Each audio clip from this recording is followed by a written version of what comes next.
And welcome back, everybody, to another episode of Benched with Bubba, episode 337. Got a special guest for us tonight. First time joining Benched with Bubba to talk some recent fantasy baseball news. The Chicago Cubs, which have actually a lot of questions after last season. You can find his work at Fantrax, Rotoballer, Pitcher List on Twitter at Davithius. Dave Swan, how you doing, man? Hey, Bubba, doing really well. Thanks for having me on. Yeah, thanks for joining me. It's fun getting to interact with you on Twitter from time to time, and now getting to chat with you. It's going to be a fun time. And I was DMing with you last night. I was like, "You're a Cubs fan, right?" And you said, "Yeah." I'm like, "Good," because I got a lot of questions, and I know a lot of people do about what took place last year on the old South Side there. So will be fun to talk about from a fantasy perspective, but. Before we get going on all the news, because the Hot Stove was pretty active actually this last week, which was nice. Why don't you let everybody know like what you got going on? I know you got some catchers articles you've been releasing and whatnot, so plug away. Right. So I've been doing a lot of stuff on Fantrax, just kind of outlooks, getting stuff ready for the year. Just finished up a catcher series, kind of busts and sleepers, stuff like that. Doing some more player outlooks at Rotoballer, a couple things there, just helping get people ready for the upcoming season that we're running into, right? Player analysis and what we think is going to happen. And then I'll be doing more in-season work at Pitcher List, mainly like DFS Awesome. geared there. So yeah, a little bit of everything right now. That's good. And it's That's draft good. season, right? Yep, it's draft season. I know we did a best ball here recently. I've been seeing you tweet out some NFBC stuff as well. So it seems like are you like a group of us where it seems like you have at least one draft going at all times? Yeah, I've got 3 right now, like 3 NFBCs going right now. So eventually I'll be on the clock here. But yeah, it's that time, right? I tried holding off as long as I could. Last year I went much, much earlier. And I didn't think it really paid dividends. So I, waited around as long as I could just to get now. Yeah, no, I know it's helping me a little bit. Just continue to familiarize myself with the pool and kind of when to take guys and whatnot. But it just depends on what rooms you're in. There's some sharks out there that makes things quite interesting to draft with. But we'll see how that keeps changing as we're almost into February. Pitchers and catchers are reporting shortly, and that means the Hot Stove's kicking off. And we'll start with the big one. JT Realmuto resigns with the Philadelphia Phillies. Returning to a place where he did very, very well. People that listen to my Bo and the Bat Flip show, we all know Toby loves him some JT early on. What's your takes on JT coming back to Philadelphia, a place that should fit him quite well? Right, just like everyone else, I assumed he's top catcher off the board no matter how you look at it. It solidifies sort of where you're taking him, right? You notice he gets signed like almost immediately after, I know Atlanta says that they were interested. It was never going to happen there, but you could kind of see that going on. And at least fantasy-wise, you got to expect great things, right? No matter where you're taking them. Yeah, no, I'm with you. It's one of those deals. Are you a catcher early guy like that? Like NFBC, obviously 2-catcher league. Are you going after a Realmuto early? It's going to happen on a team. I don't know when. I typically don't take early catchers. I'm fine taking like an upper echelon and then 2, I think I'll provide extra value, 2 to 3 from there. Yeah, that's kind of how I draft things. Like you said, it'll happen on 1 or 2 or so. Like one of my most recent NFBC 50s, I went pocket aces and JT Realmuto. It's like it literally looked like Toby and I had changed drafting bodies basically, and it's something I've never done before. First time I've ever had a team like that. Might be the last time I do. Like I don't mind it. It's just not usually how it flows for me. So it'll be interesting to see how that plays out. I get the concept to it, but I'm kind of like you. If I can wait 3, 4, maybe 5 rounds and get like a Grandal or something, I'm cool with that. That's something I go for, right? Something like that. Yeah. Just somebody with some plate appearances, somebody in a decent lineup, and then give me a couple, late round somethings that I might get extra value from. Yeah, you wrote about some late round catchers to target. Since that's kind of your philosophy, it makes sense to know more of those late round catchers. When you are, say, taking a one pretty proven commodity and one later round commodity, are you more inclined to maybe take 2 later round commodities to make it work, or are you good with going into the season with just 2 guys? Yeah, I'll never do just two. I got to Okay. have the extra one, uh, just because it's I guess mitigating risk. I don't want to take a zero ever, and I think you can find some of those, you call them like dollar catchers that'll Hmm. return quite a bit of value, and it comes about almost every year. We see the resurgence of some catcher who learned how to catch, and now he's hitting better in his older age, which I think kind of slips by the wayside. No, that makes sense. I know this isn't on the outline, but I was reading your article, so I was going to ask you about it. Max Stassi is one guy in your article, and that's a guy that I'm a big fan of as well. Talked about it last week with Derek Rhodes. Kurt Suzuki obviously signed with the Angels, and we've seen how Suzuki can play the platoon role and be still fantasy productive. Say, right now you're doing your draft champions, your NFBC 50s, or whatever these kind of deeper leagues are. Are you inclined, if you take Stassi late, to go get Suzuki? Or are you just grabbing another dollar type catcher later to fill that third spot? I'm not opposed to it because, right, I think I asked you guys, like you and Toby, this question once on You Bench might for have, Bubba. yeah. I don't remember exactly the answer, but I do. Yeah, I do like it where I almost get that little bit of a safety net where I'm getting full plate appearances from that spot, which is, very crucial.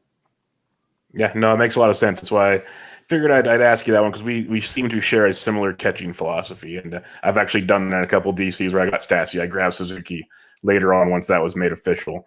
Let's go to the Toronto Blue Jays, who just continue to make moves. They're the American League Padres right now. They're just making it happen. And we'll start off with Marcus Semien signing to play shortstop, or we assume shortstop, maybe second base also. We don't know. Lots of moving parts in Toronto. That's what we're going to kind of talk about here. Roster resource, not the end all be all. Has him projected to hit second and play second base. Then you got Bichette at shortstop. For now, you have Vladdy at third, or Biggio goes to third. Vlad goes to first. We'll get into the semantics in a minute. What's your thoughts on Semien going to Toronto? Right. So I like it. I like it quite a bit. Um, there's really nothing wrong with what they're doing, I think. You had a pretty young core, and then you end up tossing this uh, veteran, infielder, right, as we'll call him, where he can kind of move around a little bit. Um, I don't hate it. I like adding the depth there. As far as for a fantasy relevance, if he hits the top of that lineup, Kismet, you've got, just an absolute bargain if you've been drafting him now. We're going to see his ADP shoot right up. All these, late signing guys, if you took a chance and they went somewhere good, perfect. And I think he's going to fit into that role. Who knows where they're going to play right now? I know they talked about that new park. I really liked Buffalo. It's a really good hitters park. I don't think it's going to be as great there down in Dunedin. Yeah, they're going to be playing possibly. So I like it better than Oakland. Yeah, definitely better in Oakland. You can't go wrong there. I'm curious. Like Buffalo was awesome. I think the reason they're not doing that is they're actually trying to have minor league baseball this year. So that kind of pins that one out. But going out to Florida, all the reports say it's not a hitter's park, but it was either spring training or like low A ball type action. I think if you put pro players out there when it's all humid, the ball tends to fly a little more. So I'm keeping optimism here. I don't think it's going to really matter with this lineup. They're all going to mash. It feels like. But the semantics part of this, I wanted to get your thoughts on. Is everyone's kind of giving their opinions in chats and on Twitter and everything. But you're throwing Springer in here, you're throwing Semien in here. Great moves for the team. No objection to that at all. But this moves Rowdy Tellez. They still have him DHing, batting eighth now. That's still maybe, but platoon rolling.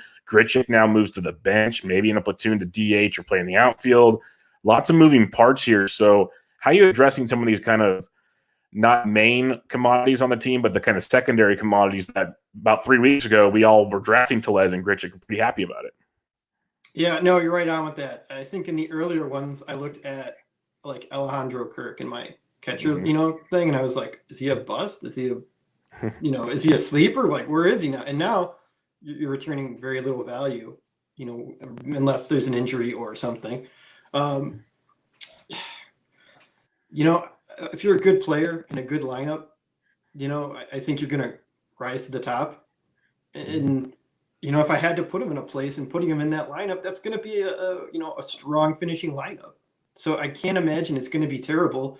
it does take those secondary parts like Tellez that just kills so many of us, right? I mean, Yep. he was one that we were really hoping this would be the year that you get that full breakout.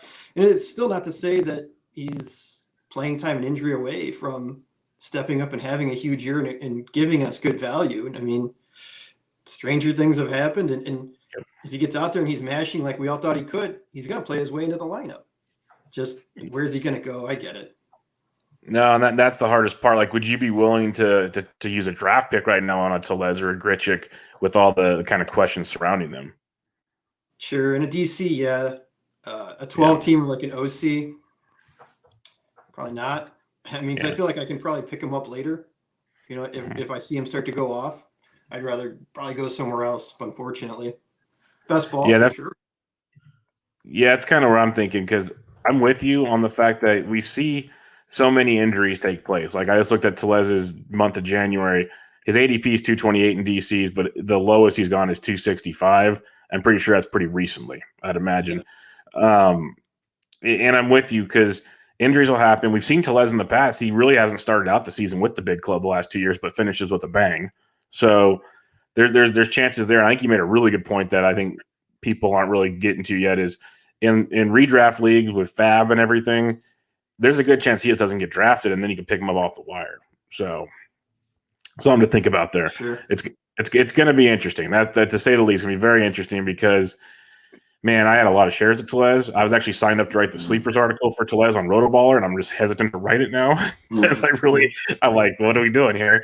But yeah, it's pretty wild stuff. But they're darn good contenders. Do you see them as non-fantasy relevant, as just a baseball fan? What they've done, do you think it's enough to make them have a push in the East? Because the Yankees are still the Yankees. But does this make – and the Rays are still good too. People aren't even talking about the Rays. But does this make the Jays kind of move up there and have a good shot, or are they still kind of second or third fiddle to you?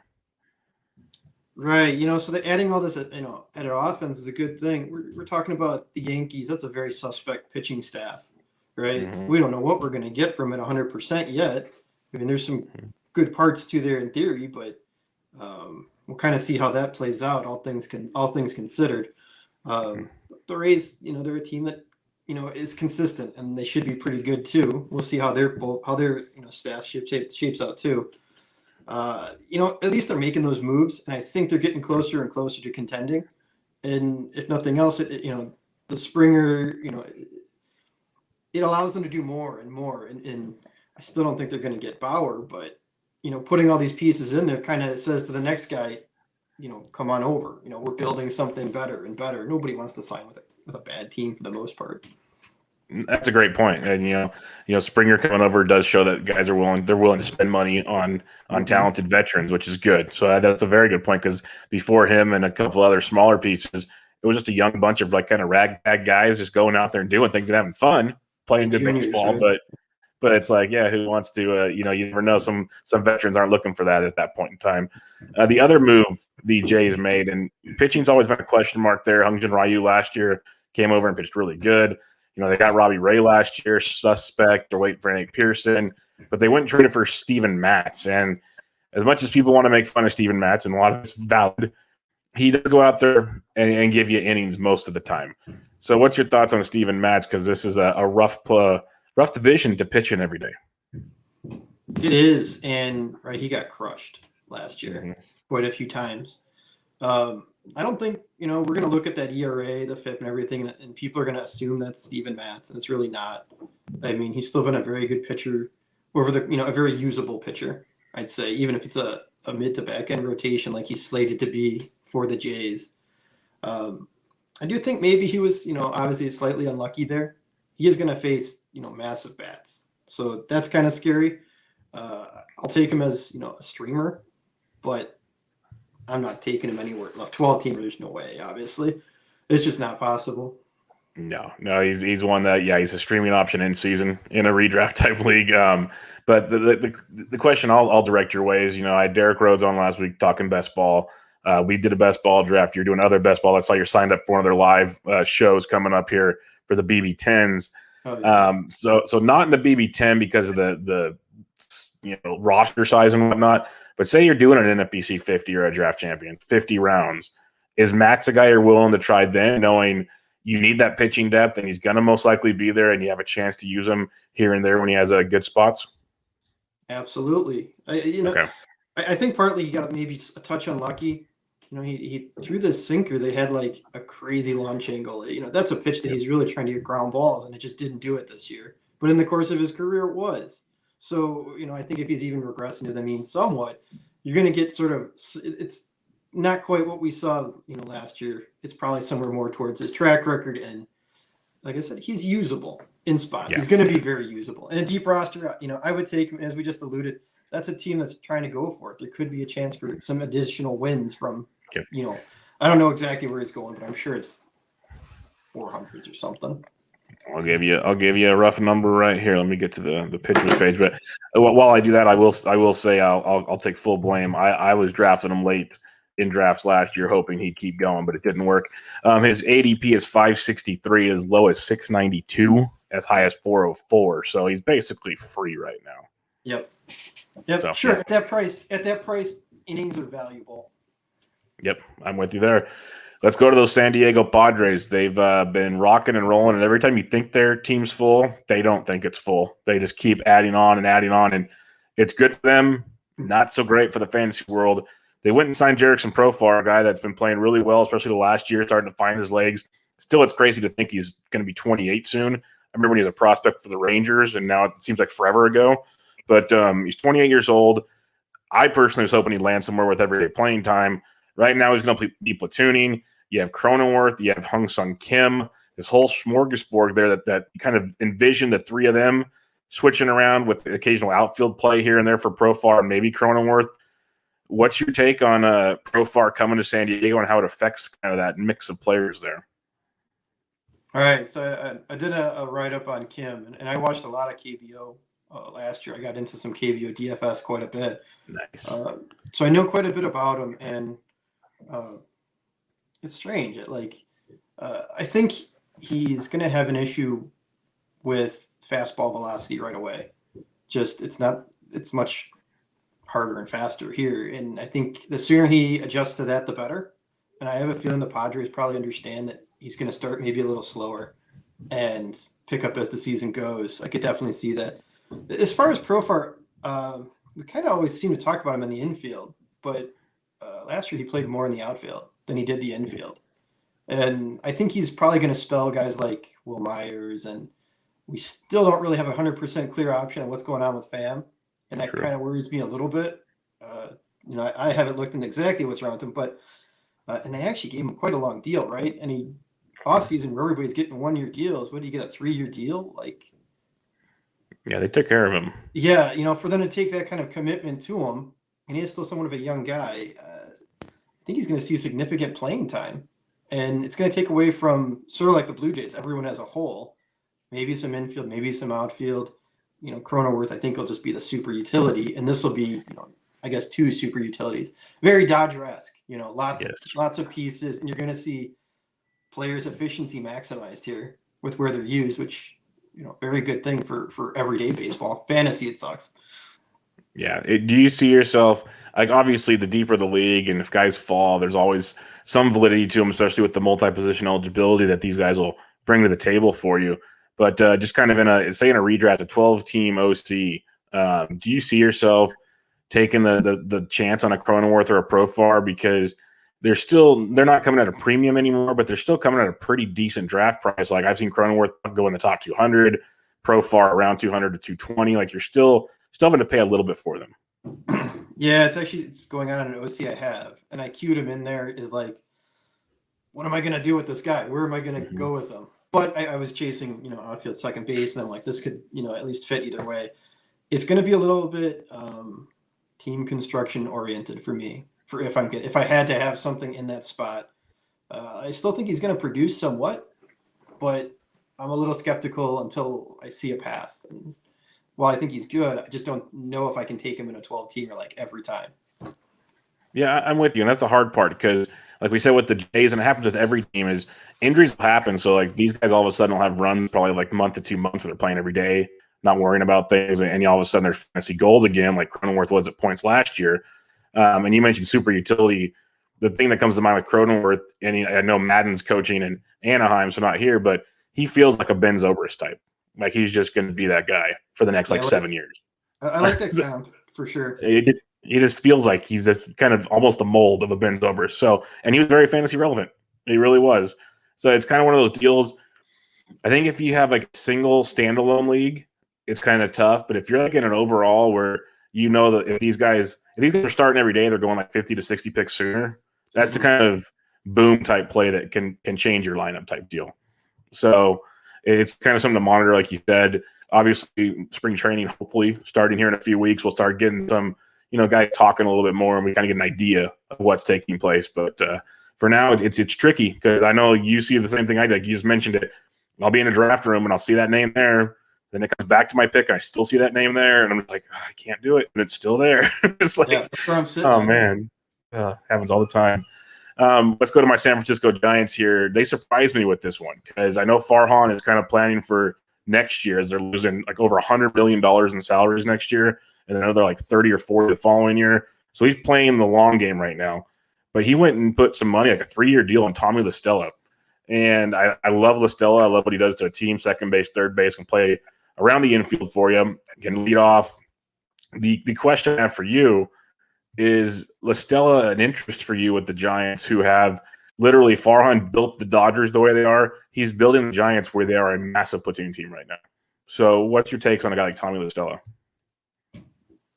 Yeah, right. I think I read something like even the minor leagues are like all being taught multi-positions, and it's like they want to kill you just by everybody. And it also makes your prospects even more intriguing when they can play all over. So I get what they're doing there. It's interesting, right? I mean, they have so many platoons. La Stella's a little bit of a shocker to me that you'd go out of your way to make this. It's like, another left-handed bat in that park. Just and he's not like he's a masher or something. So I get they wanted it. They made a big commitment of 3 years. It was a very surprising signing to me as well. I didn't think it was needed at that point. Does it make them incredibly better? I don't think so, but maybe having all that versatility is really something to them that'll come out a little different. And it's a very crowded lineup, right? We had guys like Austin Slater that we were kind of begging to get in there and stuff like that. And interesting, very interesting signing, fantasy wise. I'm not a big fan of it for La Stella. I was hoping he'd go somewhere with a more clear path. I like him at the top of the lineup, right? That's a great little sign for a guy like that who has a great contact skills. But wow, that's pretty kind of hurts his value to me. Yeah, it's kind of how I feel because I was with you. I was thinking, okay, he's sliding in drafts. He's going to sign somewhere where he's going to play. Then he goes to the Giants, and I'm not saying he's not going to play every day, but it's like you got Longoria at third. You have Solano and Flores at second. There's just guys everywhere. And so and there's literally, if you look at roster resource, again, I don't believe, like I said, it's not the end all be all. And as a Giants fan, and I've seen how they use their roster, I don't foresee a lot of this taking place the way they have it. But they basically showed you how they can platoon this thing, and it's terrifying. Like you can do all kinds of craziness here. So as a fantasy player, like I'm not going to go down a Giants rabbit hole, but I had someone ask me last night on Twitter, like Yastrzemski, I still trust to play every day. Posey will play every day as long as he wants to play every day. And then after that, I kind of still think Dubon does because they want him out there because he's young. Other than that, these guys are all up for grabs. It's pretty wild. It sucks because you got Dickerson, Belt is still like in a deep league viable, but yeah, it's something to monitor for sure come spring training. That's going to be one of those teams that might have no fantasy enjoyment at all. No, I think they're looking at. You think they're going to move Belt this year? Isn't that they want just caught up? And they want to. It's just a lot of contracts. So how much does he want to eat? Is the question. It's going to be one of those guys. Him, Crawford, all these guys that are going to be off the book shortly. They're not cheap. So that's the hard part. But we'll see. Maybe he finds a deal like the Angels where they can trade someone, pay it all, and they'll get a first-round pick back or something. See how it goes. But let's talk Minnesota Twins. This one, these were some surprising moves that happened the other night. But I think from a real-life baseball, it's a phenomenal move. Fantasy, still not horrible. Andrelton Simmons goes to the Minnesota Twins to play shortstop for the Twins. Looks like Polanco's moving to second. Area is potentially moving to third. There's been tweets about they think Baldelli thinks Polanco can be a Gold Glove second baseman, which I don't deny. We know Simmons is like the best defender in all of baseball at shortstop. And this is great for pitchers, but what do you think for Simmons going to Minnesota? Is there any fantasy relevance to that for you? I had been taking him in a lot of best balls because he would be like my third shortstop. Like nobody was taking him, and it was like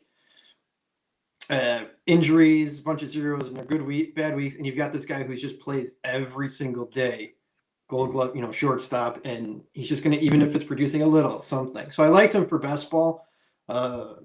Possibly again late for a DC, but 12-teamer, I just don't see it. He's a little bit too light hitting at the position for me, especially for shortstop. He's not going to give you any power. He doesn't even really steal, too many bases to make it super interesting. Good average, I guess, but it's just not a typical player that I like to chase and draft. It had to be a certain circumstance, and it's more of a fail-safe than a reliable piece. Yeah, he's a great best ball call, like you said, like your 30 or 40 shortstop, whatever you want to do there. Yeah. That's phenomenal. He's going around pick 430 or so, going to hit ninth probably for the Twins. Looking at all the projections, he's about a 10-10 type guy. So not horrible, but really not going to light you on fire at a shortstop position where there's a lot more you can go and grab, most likely. So it makes things very, very interesting. Does it make you think any more? Like, do you want to reach maybe on some of the pitchers now because the defense is better, or is it just kind of a neutral situation there for you? Yeah, I mean, I was all over kind of Maeda anyway, especially if he was falling. I mentioned that I think it helps a guy like, Randy Dobnak, who's a total ground ball pitcher there. Improving the defense is always a good thing for the pitchers, right? Just in general. It was just a very shocking thing, for what went on there. I'm still kind of shocked. As if you're moving all those pieces around, I thought for sure they just bring Cruz right back, and that would be like priority one. But yeah, pretty interesting. I'm definitely still going with some of the pitchers from there. They got some good arms. Definitely. Let's go to the Baltimore Orioles. They went and signed Freddie Galvis, who had a pretty decent season last year at shortstop for the Cincinnati Reds. Brings a switch-hitting bat to a team that, had a lot of power, but a lot of young swing and miss in their lineup as well. So you throw Galvis in here, another guy that's basically free in draft right now. Does he spark any interest for you? He does, mainly for the fact that he does have some sneaky power to him. It wouldn't shock me if this is like a guy who puts up 20 home runs. Just that short porch switch hitter. I mean, he's pretty good from the left-hand side. We call him a switch hitter, but he's pretty mediocre from the right-hand side, I think. I like the signing for the O's. They weren't going to sign something too crazy. They're not really contending. They were probably going to trade away pieces. It probably makes them a little bit better. Definitely, I used him a lot in DFS because his price was nothing, and he had a little pop to him that was interesting. But I don't know, I'm probably not drafting him. It'll be a fun piece to stack the Orioles in DFS this year for sure. The Bat X has him at 152 games and 21 homers and 7 stolen bases, and he's currently around pick 550. That's going to go up, but even if he's in the 400s to get a 20 home run bat at shortstop, that's pretty nice to me. So I like Galvis. I was hoping he'd sign somewhere to play every day. Like you, I think he's kind of an underappreciated bat when it comes to fantasy. So that was a good one to see for sure. Let's go to the catcher's position. Wilson Ramos signs a 1-year, $2 million deal with Detroit, which seems to me like quite the bargain. I know Ramos is not the same guy he once was. I know the launch angle is, makes Billy Hamilton cringe. It's very interesting with Ramos, but at that price point, going to hit in the middle of a Tigers lineup that even last year had, playing DFS, you saw it, they had fantasy viability. It was interesting. Mm-hmm. So does Ramos, who's going as a catcher 2 in a lot of leagues, does he come more on your radar now? Or are you still kind of concerned about the decline that he's shown in recent years?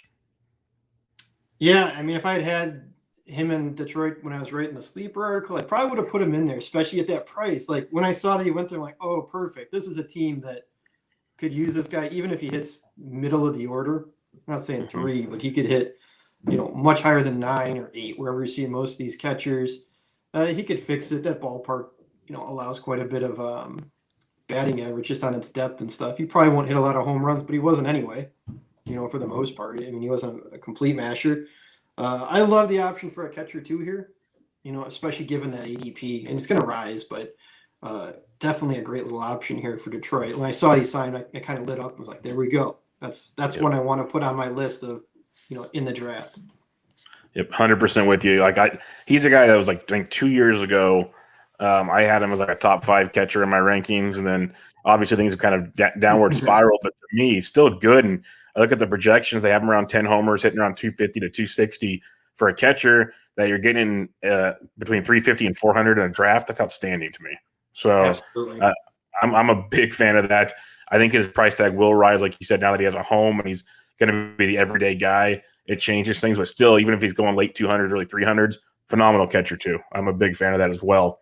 Mm-hmm. The Cleveland Indians, they've made a move which I like, but a lot of people are kind of frustrated with, and that is Cesar Hernandez coming back home, 1-year deal with an option for a second.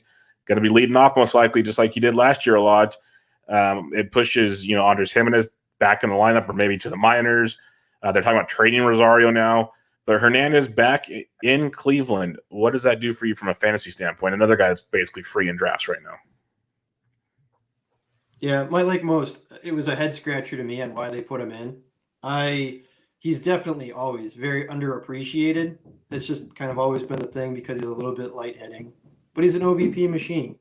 And, at the end of the year, he's putting up 80 runs, and that's valuable fantasy wise, especially at that draft position. I'm not saying that Cleveland's is, super offense and they're going to put up all these runs, especially with trading away Lindor, but you really can't go too wrong with this at that position. There were so many second basemen that needed to be signed. It's unbelievable, middle infielders. And now that they're all kind of going, we'll see that go up. And in the end, we're probably going to say that second base is a lot deeper than, we were thinking, especially this time, last year, but good signing. You can't hate it, especially for this team. They needed something. For fun, we'll just pick 2 later going second basemen. I don't even know their numbers right now, ADP wise, but Cesar Hernandez or Starlin Castro. I like Starlin just because I like his power and the way they've added to that. He was one of these late round guys I was really looking at anyway. But those are 2 that you look at and you're like, I can be happy with those as my middle infielders. Definitely. I'm with you there. Let's go to the Nationals. They signed Bad Hand to close things down. Some people wanted Tanner Rainey to get the job. Daniel Hudson's still there, about a year removed from being a World Series darling.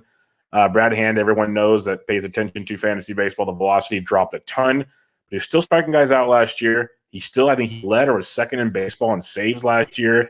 So the relevance was still there. What's your thoughts on Brad Hand, and are you in on Brad Hand this year with kind of the concerns that some people are having? Right, yeah. So the main reason I haven't done a lot of DCs and mainly best ball was just no one's signing. And so saves were just so impossible to predict at the moment. And he's been publicly saying he noticed the velo, right? And I like that, tremendously. He's going to work on that. It's not like, he's coming out and saying the velo's an issue. This is something I'm working on. This is something I'm fixing. It makes me think when he comes back in, he's probably going to fix it, and it's going to end up being a nice little closer to put. I put him on my radar as somebody I would take a look at. But I really like Tanner Rainey too, and I think he's going to vulture out. And especially with one being a lefty and one being a righty, I could see them going to either one at times, and I think that's going to be part of the part that's going to make me knock him down just a tick. But I still think he's going to get majority of the saves at the end of the year, and that's valuable.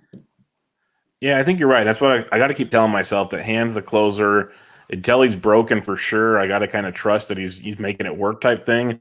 But I'm also with you on Rainey. I talked about it on the last episode of the Bubba and the Bat Flip. I'm a big Tanner Rainey fan, and I was kind of bummed when this move happened, but I still think he finds his way to some saves, like you were saying. So in your deeper best balls, DCs, whatever, I think there's definitely some fun to be had there. Let's talk Boston Red Sox now. These moves might not shake the needle a ton, but they are kind of interesting. First off, they went and traded with the New York Yankees of all teams for Adam Ottavino. And what's your 2 cents on this? Does Ottavino somehow sneak in here and take Matt Barnes' job, or do you think he's still going to be a setup man like he's been the last few years? Yeah, I remember doing a write-up on him like 2 years ago, and I'm like, yeah, he's probably closed some games. He's like never closed games, like ever, right? You would Yep. think a guy with that kind of pitch, that kind of whiff, that kind of stuff has kind of had a closer role, and it's like really never been there. And I don't know if there's like something behind that, but the fact of the matter is he just hasn't. I don't think he's going to take that role from Matt Barnes personally. I think he's going to end up just kind of being like we saw from Hader, the fireman who comes in, gets a couple innings, puts a few strikeouts. That's the way I'm looking at it. I can't look at it and say closer right yet. Yeah, I'm kind of with you. Like, I think it's interesting. I wouldn't be shocked if he snuck a few saves in there, Yeah. but I think you're right. He's going to be more come in, shut things down when it matters the most. Matt Barnes will be there for now, and maybe they go another direction. Maybe they go sign like an Alex Colomé or something to the back end. But I think you're right there. It makes sense when you really think about it. If he's got the skills to be a closer, why hasn't he not been a closer yet? So that is a very good point you make there. Is as good as he is. You hear closers talk about it. You hear other guys talk about it. Tried to close. The ninth inning's a different beast. It takes a different type of person to do it. It's just a weird deal. So maybe that's not his cha-cha. I don't know. But they also went and signed Garrett Richards, 1 year, $10 million. I was actually doing. Yeah. Sorry, what were you saying? No, yeah, I think you're. I was working on this, while trying to search around for closers and such, just anything at the moment. I was working on a bunch of maybe relief pitching metrics and something we can work on for this that using like win probabilities and things for when guys go in games, go out of games is how they're being used. It's something to kind of look at if how he's being used in that way is leverage index and if there's a possibility that he could be a closer. I haven't dove into individual players yet, just bullpens in general, but I would imagine it's probably he just ends up getting put into games so much, not necessarily to close them. That's interesting. It'd be fun to see how that metric pans out because maybe it'll line out and make a lot more sense to the naked eye for sure. So you end up being really great, and the little bit that I looked at was Rainey ended up being one of the studs from it. That when I looked at it, I was like, when this guy comes in, the game's on the line. When this guy leaves, the game, he's made the team better. Their win probability has actually gone up. So there's certain things that we could take a look at for this. Maybe not. Obviously, when we've got like Hand, he's the closer, right? They paid him that money. He's going to do it. But some of these bullpens where it's kind of like hands in the air, who's closing, that might be an interesting way to look at those. And I don't know. It's still some research that I'm looking at. It's not yet ready, but we'll look at it. That'd be fun. It'd be really fun to look at. So they went and signed Garrett Richards, 1 year, $10 million. He's going to be their third or fourth starter because their rotation is not good. They've went and signed Martin Perez, Nick Pivetta is their like 2014's calling and said, this looks pretty cool. But Garrett Richards, we've always liked his stuff. It's just a matter of being healthy, and it's a big matter of being healthy. What's your take on Garrett Richards, who, unlike some other players that might get kind of innings limits, they have no reason not to throw him as much as he possibly can throw? Right, yeah. So, like, every time somebody signs somebody, like Eric Cross would be tweeting out, Boston still has nothing. Boston still signed nothing. So I think at this point, anything they can throw into that rotation, is better than what they had out there. And who knows? I think you're just trying to get some viable innings from him. And I do think it was a positive signing. They needed to get some kind of something into that rotation. And we'll see. Maybe you'll catch lightning in a bottle and be able to trade him away at some point for something. Yeah, streaming only for me. I just can't stomach. Yeah. I can't stomach Garrett Richards anymore. I just can't do it. But a guy that does intrigue me that they went and signed was Kiki Hernandez, former Dodgers utility man. Looks to probably take over for Dustin Pedroia at second base. Dustin's days are done in Boston. It's not official, but it might as well be official. So there's a good chance we see him play every day, which we really haven't seen a lot of. And there's a lot. If you really look at the AL East, there's a good amount of lefties in the AL East. So is this like an intriguing move here for a guy that's not getting drafted very high? Do you have any interest in him, or is he kind of a waiver wire type guy? No, he's on the radar. He's somebody I would consider. And, Boston was one of these places that sneakily put a humidor in that none of us knew about until the season. And then you go back and look, and it actually helped the ballpark quite a bit.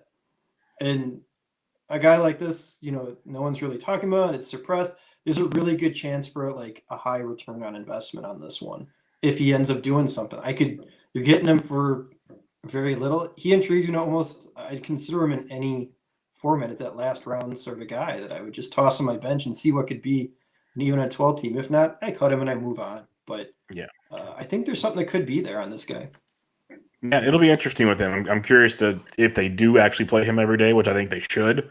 But and also, where does he hit in the lineup? Like, roster resource has him at 9, but I wouldn't be shocked if they move things around and put him towards the top. So it'd be really interesting to watch that one pan out. A few more transactions here. The Yankees, they went and traded for Jameson Taillon. And I know if you're in the pitcher list world like you are, that's a common favorite name out there. Nick Pollock's favorite, or one of his favorites. Coming back from TJ, his second TJ. If you follow him on Twitter, Taillon's talked, like there's been articles and interviews about the velocity and how he's doing this and that. Things look very promising. But are you taking a chance on a guy coming back from his second Tommy John surgery? Yeah, so I know that the success rate on these guys is like less after a second Tommy John. So that's scary. But I do sit in the like pitcher list Discord, and it does get talked about, right? It's almost like we have our own Taillon channel. One thing about it is the Yankees have a really good like R&D and pitching development, and for them to go over and actually make this transaction, they could have just ended up going out and signing Tanaka, right? I know they wanted to stay under the luxury cap, and so maybe that's why it's very cost efficient for them, as they just basically gave away Ottavino to stay under the luxury tax. There's a chance that he ends up returning like some value. I was liking him where he was out there in Pittsburgh, just sitting in the NL Central, thinking he could beat up on some of these weak opponents. It's going to be much tougher going out to where he is. So I don't know if it really sways it too much to me. I think when I put it on, it's like a pretty risky one for me to take, to be honest. Just not knowing what's there. Could you take him? Could he end up being great? Yeah. If Pollock says that he's going to be good, I tend to trust him. It's one of those things, even before I started writing and doing the analyst stuff, I listened to Nick and it helped me out. So yeah, I would do it. Yeah, he's a pitching guru for a reason. It's tough for me. Pick 237. I got Michael Pineda, Nate Eovaldi, Jose Urquidy, Marcus Stroman right before him. Right after him, Kluber, Eduardo Rodriguez. Two guys with their own question marks. But then Ryan Yarborough, Zach Davies, Chris Sale. There's a lot of question marks in that little range. So I don't know. It's just tough for me to stomach at that point in the draft. But it'll be interesting. I hope the best for him. We know his stuff when he's on is really darn good, but still, it's tough. Very tough. I was hoping for like a better discount after a guy coming up. Like that was my only thing. I don't tend to take pitching in the middle. I take him either really high and really, at the late. And he's going in that middle range, so I end up missing him a lot. Yep. No, it's tricky in that spot for him because he got no discount at all. The Los Angeles Angels of Anaheim, they went and signed Jose Quintana. This could probably be quick. Any interest in Jose Quintana this year? Very late. Just a guy who can eat up some innings. He is somebody who watched him in Chicago, just is a shell of himself, right? He was awesome. We traded away Eloy. It hurts every time to think about. But he's a guy who's probably going to go 5 at most. He's a terrible third time through the order guy with his stuff at this point in his career, and it's very little use for him fantasy-wise at this point, other than really late in a best ball. Yeah, I remember when Quintana used to be the cat's meow, basically, for the White Sox before he got traded to the Cubbies, and it went downhill in a hurry. Last one we have here, the Marlins went and signed Anthony Bass to a decent deal to pitch in the bullpen. Originally Yimi Garcia was going to be the closer. Now some are saying Anthony Bass is going to be the closer. Where do you sit in that camp? Right. So one of the people I was actually kind of high on was Bass from sort of like the game leverage index stuff that I was looking at, because he was kind of fitting into that realm, comes in and does his thing. The thing I like about him is he's a really good ground ball pitcher. He does end up getting some strikes. He's got a little bit of command issues, and I get that. But I think he's going to be a guy who gets a sneaky good amount of save opportunities. And this could be a guy that needs to be on the radar as your third relief pitcher. I just, the price is there that you could get him for very, very little. And he could be a guy that finishes the season with 20 saves. It would not surprise me. Yeah, no, I'm liking Bass a lot more. Like Yimmy was interesting for the fact that if you needed a late round gamble in those deeper leagues, sure, Yeah, but like Bass is the better pitcher to me. Like you were saying, absolutely. everything you said's 100%. Um, it's funny because in the month of January, ADP of 591, as low as 720, but as high as 310. So you can guess the 310 was kind of after the signing. So his draft price is climbing big time, and I don't see that stopping now that he's going to be locked into that Marlins role. So definitely a guy that the later round relief pitcher options to keep an eye on for sure. All right, let's talk Cubbies. And we'll start out first. I've been a defendant of the Cubs. I said they just last year I was notching up as a weird season, and they all just kind of stunk. Like from a fantasy perspective, they couldn't hit. You looked at the lineup, and Schwarber to Happ to Rizzo to Baez, like all the guys we wanted. It was uncomfortable between injuries and whatnot. So, as a Cubs fan who watches way more than I do, that probably listens to radios and podcasts of Cubs stuff, so you know way more than I do, I'm going to pick your brain here. Anthony Rizzo. We're getting a discount compared to recent years when it comes to Rizzo. He's like the 9th or 10th first baseman off the board. I pick 102 right now. Like people are starting to talk about him a little more, but he's going late for Rizzo times. Is this a guy we know with the back history? Are you buying into a bounce back per se season this year? Sure. So first base is still not the greatest position to be drafting at this point. I think I would put him more on a bounce back. Everything looks like everything under the hood looks pretty good. It's not like all of a sudden he started, hitting less fly balls or hitting more ground balls and making, absolute worst contact. He's never been a guy who really mashed the ball anyway. You never looked at it and said, oh, this guy's got a 48% hard hit rate. It's always been 40, high 38s. It's always been he's always been very consistent. Last year, I'm just chalking it up to a weird year. I think he's going to come back and have a solid year and kind of be the Rizzo we see with probably a little bit less batting average. If I had to put it, something, and he's never been a guy who hits a ton of power. He's just going to be a guy who on base, elite, OVP leagues, you're going to like as your first baseman. And he's just basically solid. He's like that floor first baseman that you put on your team. Okay, and I agree with all that. When you're looking at the draft board, would you rather go 3 picks earlier and take Matt Olson, or would you rather have Rizzo? Some of it's going to depend a little bit on my construction. Like, Olson's a guy who strikes out an incredible amount each beginning of a season. It's just kind of been like his profile year after year, and we didn't get a whole lot of season. So that's why his batting average was suppressed. I think Olson's going to have a better season than Rizzo for me. I would end up taking Olson. What about guys that are compared a lot right now because they're going 2 picks apart? Rizzo or Goldschmidt, 2 veterans coming off down seasons. Oh, gosh. That's when I just take whichever one somebody left to me if I had. Yeah, That's a tough one. It's a tough one, especially with one being a Cardinal too. But yeah, I've been scratching my head on that one in mini draft boards. In this one, I think the Cardinals are going to be a better offense, and I would take Goldschmidt. Okay, that makes sense to me. Let's talk Chris Bryant. This is a guy that just baffles me time and time again. Like we've seen the MVP Chris Bryant, we've seen massive struggling Chris Bryant, but that was when we had to pay a premium for Chris Bryant. So I've really never rostered Chris Bryant. I've been kind of downplaying him, but this year I'm still not a big fan of his. But when I see him as the 17th third baseman off the board at a position that dries up rather quickly, going around pick 138.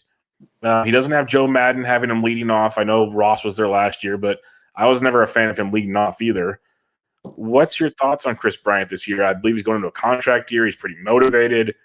At pick 137, it seems pretty good. Do you feel comfortable with Bryant going into 2021? Yeah, it's going to be one of the most painful things I say as a Cubs fan. I won't be drafting Chris Bryant this year. That makes me feel better, actually. Let's just look at it. His batted ball data, his plate discipline's about the same. It's not like it's not like he's doing something completely different. So then you look at it and go, why is your production just gone?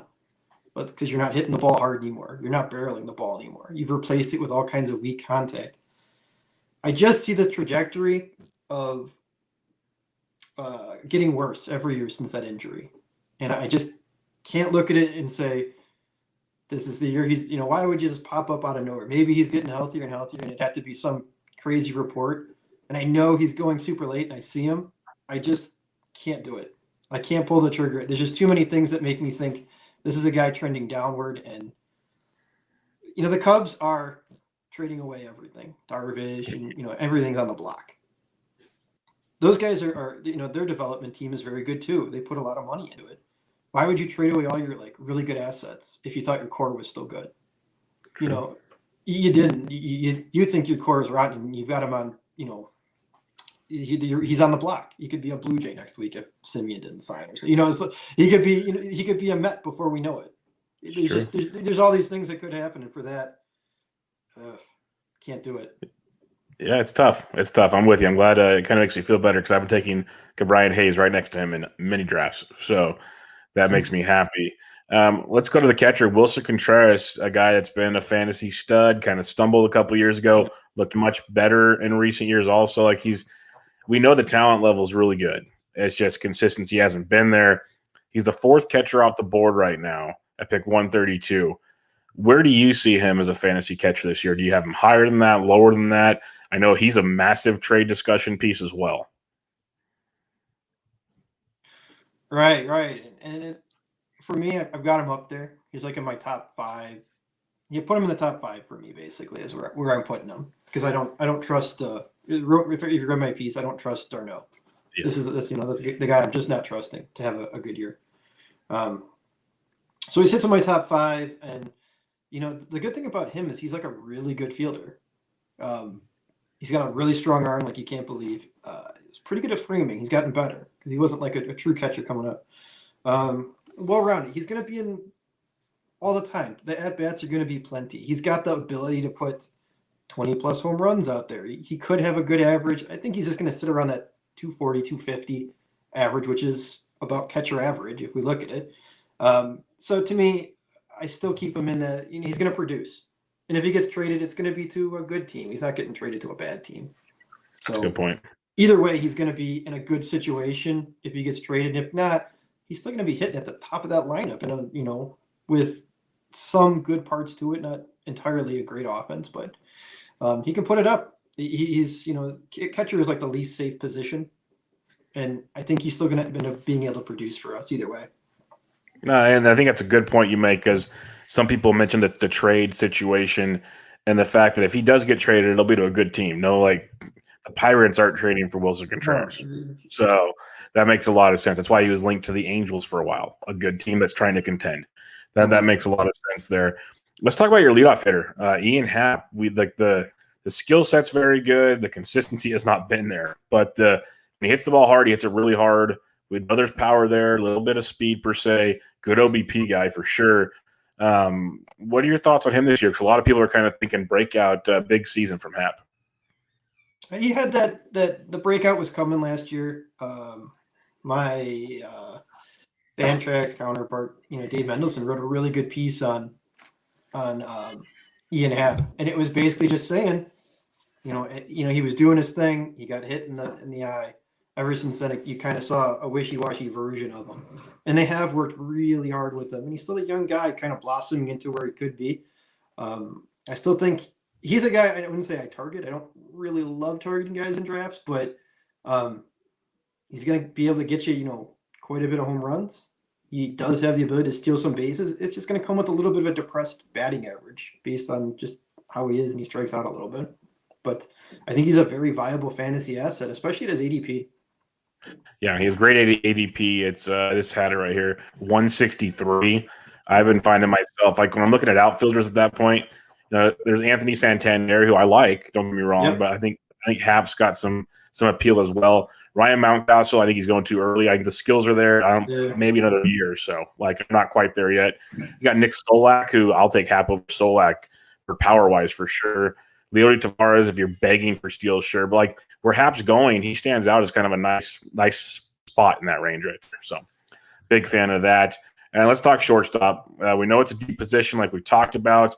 Javi Baez coming off a down year, and he's a guy that we know he swings at a lot of stuff. The control of the strike zone is not his forte, but when he hits the ball, and I think personally, I think he does better when he's more aggressive. Last year he was less aggressive, and it kind of showed. He kind of needs to go chasing, it feels like, to be good. He's a 10th shortstop off the board right now when we used to have him as like a top 5 or 6, maybe even higher than that.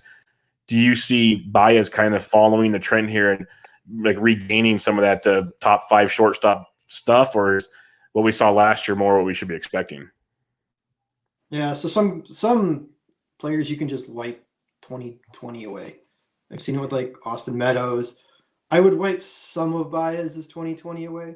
He did just get lost at the plate. He wasn't, he's a guy who is going to go in slumps. It's just going to happen. When you swing as much as he does and you have zero plate discipline, you can go like Mondesi. You could end up being terrible for 2 months, amazing 1 month, and now you're getting taken, plenty of rounds ahead. It's just a wild card, sitting at how your team's going to be. He has the potential to be up. The really downfall to him that I'm looking at is that he's going to lose that like top 5 round, sort of thing is the stolen bases are wiping away. I don't know if it's something they're kind of halting him, but, slowly you see them kind of erode away year after year. And, I thought he'd be a guy who could just be 20-20 every year. And I don't know if he's going to even steal 10 bases this year. That's a bummer because I'm hoping for 10 to 15 and I'll be very happy. But I could see it. I would love it. Yeah, I see his stat page, so I see what you're talking about, and maybe that's a philosophy thing that David Ross brought to town. We'll have to keep an eye on that, I guess. Any other hitters from a fantasy perspective that stand out to you? There's no other hitters I'm looking to draft, but anyone that stands out to you? You're talking about for like the Cubs? Just for the Cubs, yeah. Yeah, I wouldn't take Hayward. I wouldn't take Nico. I don't mind like super late David Bodie. He's got some skills that, he can hit a home run. He can steal a base. Super, super late, not being looked at. And at times end up putting him like in the middle of the lineup for whatever reason. The weird thing about him is I was looking it up today. He's got like 70th percentile sprint speed and then like 95th percentile hard hit rate. So there's like some skills there that make you kind of go, he's just an absolute void on your batting average because he doesn't have plate skills. Yeah. Yeah, no, he's a tough one for me. He's one of those guys that I'll play in DFS when he's in the middle of the lineup, and I'll kind of just watch the rest of the time. He's a struggle bus for me. Let's talk starting pitching now. You got Kyle Hendricks. Everyone knows Kyle Hendricks, the professor, steady Eddie. Are you kind of just, when you see him on a draft, you're just, I know what I'm going to get. I'm going to keep taking him because he is going a little higher than we are used to seeing Kyle Hendricks go. When you look at ADP right now, it is sitting around, let's go to this one, going around pick 85, which is pretty high for him. Right. I'm pulling it up right now. I actually took him in a DC not that long ago, around the 6th round or so. And he's a guy that I'm pairing with somebody like possibly Luzardo or these guys with increased strikeouts and maybe a little bit of volatility to them just to kind of help balance it out somewhat. The Cubs have said pretty profusely they're going to kind of let him go a little bit deeper and kind of just leave him out there. Again, he's one of those guys linked to some trades. He could end up in the Blue Jays. I wouldn't hate it. If he's going to somewhere better. It's just kind of like, for me, it's again, it comes on the construction. I don't love taking him because he is a little bit of a negative on the strikeouts, but man, he could help those ratios, and who knows what we're going to see with these innings limits.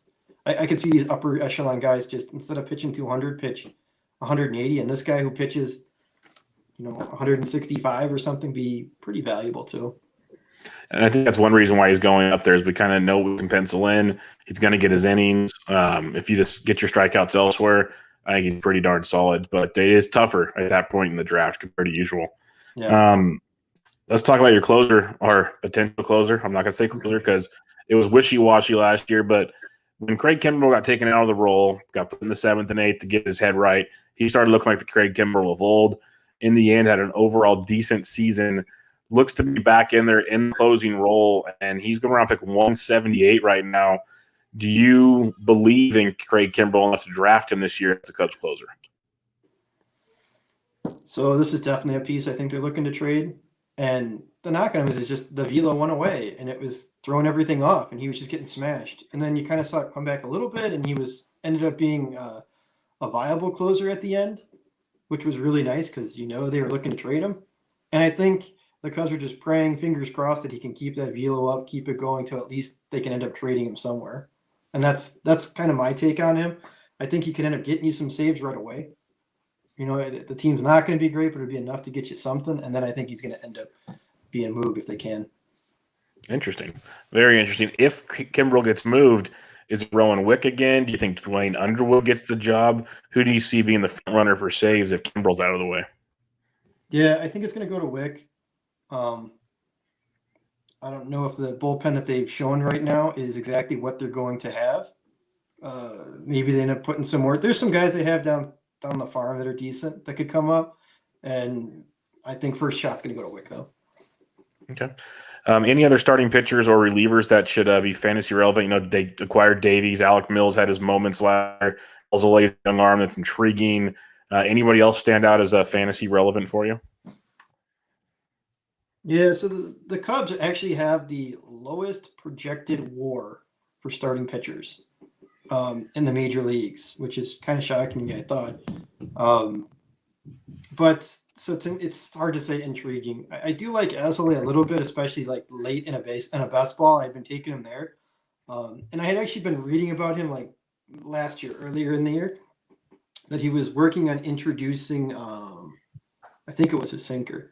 Because he was, he was basically a fastball slider guy, and so maybe he was just going to end up in the bullpen, and the balls were just getting hit everywhere. And he was trying to introduce a sinker to just induce some ground balls, and throw it with his changeup. I still think he should probably throw the changeup a little bit more. It's most likely a comfort thing to him because he doesn't throw it very much, but it's had decent results in a very, very, very small sample size. He's the only one I think could be interesting based on like ADP. You're still going to have to buy up for like a Davies somewhat, and Alec Mills is, his stuff's okay. It's just okay. Yeah. It's like the weirdest perfect game or no hitter that he ever threw. Some of those you shake your head and go baseball. That's all you can say. Like exactly. It's just that was a baseball day. I remember that it was a day game, I think, if I remember correctly. And I think I was working, and then all of a sudden the buzz on Twitter, so I turned it on the radio. I'm like, what in the world? Alec Mills of all people? Really? Alec Mills? But no, it's good stuff. All right, well, that'll wrap us up, Dave. Any final thoughts, like any fantasy things that are going on right now that tickle your fancy? Any players that standing out to you? Any final thoughts? Yeah, so a thought I kind of had is specifically about the innings pitch thing. We're bumping starting pitching up like crazy high, right? Like I'm in these drafts and it's like insane. Yet there's so many teams are either like going for it. There's not that many, hence free agency being the way it is. It almost seems very washed. There's either like a very upper echelon that's very small and so many teams not competing. Is streaming going to be easier this year? Because you can stream against all these bad teams. There's so many bad ones. We're going to have so many options, especially with 6-man rotations. My advice I'm kind of looking at is this: pick them early, some of the good ones, and then just take a whole crap load at the end and hope that you can just stream a bunch of these guys for, especially in DCs. That's the way I've been kind of looking at swaying it, just to get an abundance of pitchers that I'm probably going to stream against the Pirates quite a bit. No, it's a great point. I know Phil Dussault has talked about that, especially in DCs as well. That's his strategy. And it makes a ton of sense, because you get those lockdown hitters you don't have to worry about, barring an injury that you need to replace. You can just pencil them in. And then you have a slew of pitchers, like you said, you can play the matchups, do this, that, and the other.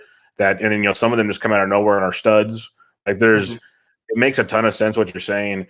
I'm doing something similar recently in like the NFBC 50s I've been in. I'll get two early, and then I might sprinkle one in here or there if they just fall. I'm like, okay, I can't pass on him this long. But for the most part, I'm making sure my starting offense is pretty strong. I'm with you. I think it's a great philosophy, and it's a good talking point because, last year we were concerned with innings, and it kind of came to fruition, obviously. Yep. But this year you got the Brewers saying, okay, we'll give everybody an extra 100 innings. Okay, so what's that give the Burns? Maybe 150, 140, something like that. Woodruff, if all things go right, 175, 180. If all things go right, we got to hope that happens. So it's interesting. 6-man rotations are going to be real this year. It's a good point. It's a very good point. Something to keep monitoring. And heck, if you're doing DFS, I know I do DFS, and I guess we'll know who our cheap SP2s will be most days. Who's playing these teams? So that'll be fun. But Dave, appreciate it. It's fun chatting with you, and look forward to chatting with you again sometime.